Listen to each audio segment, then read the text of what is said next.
Assalamualaikum warahmatullahi wabarakatuh. Sampurasun.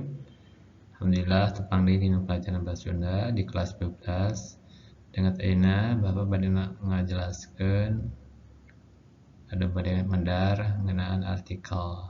Naon artikel teh?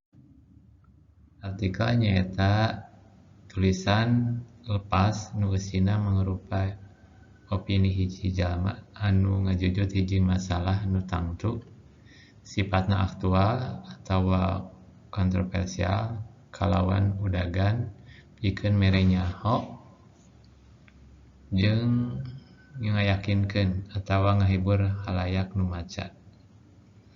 Disebut tulisan lepas karena siapapun bisa menulis artikel dengan tema bebas sesuai dengan keahlian atau minat masing-masing.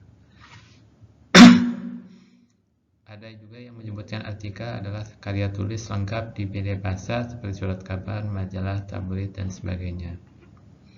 Menulis artikel merupakan kegiatan mencurahkan ide, gagasan lewat tulisan.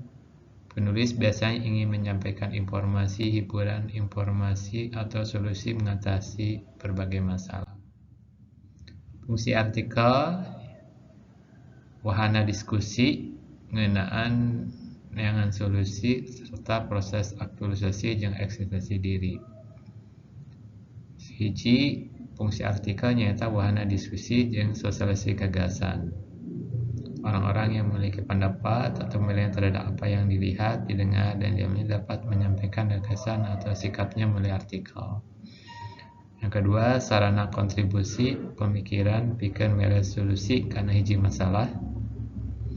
Artikel menjadi sarana atau media bagi penulis menyampaikan pemikirannya untuk mengatasi suatu masalah. Tiga, sarana aktualisasi sekaligus pikeun eksistensi diri. Tidak sedikit orang berpikir yang menulis artikel untuk sarana aktualisasi dan eksistensi dirinya. Ciri artikel aya nu ngaran nulisna, dua miboga gagasan anu aktual atawa kontroversial. Tilu, gagasan nu diangkat dina tulisan kudu patali jeung kepentingan jamarea. 4, ditulis kalian referensial ku visi nu intelektual. 5, dipidangkeun dina basa nu hirup, populer jeung komunikatif. 6, singkat jeung tuntas. 7, orisinil.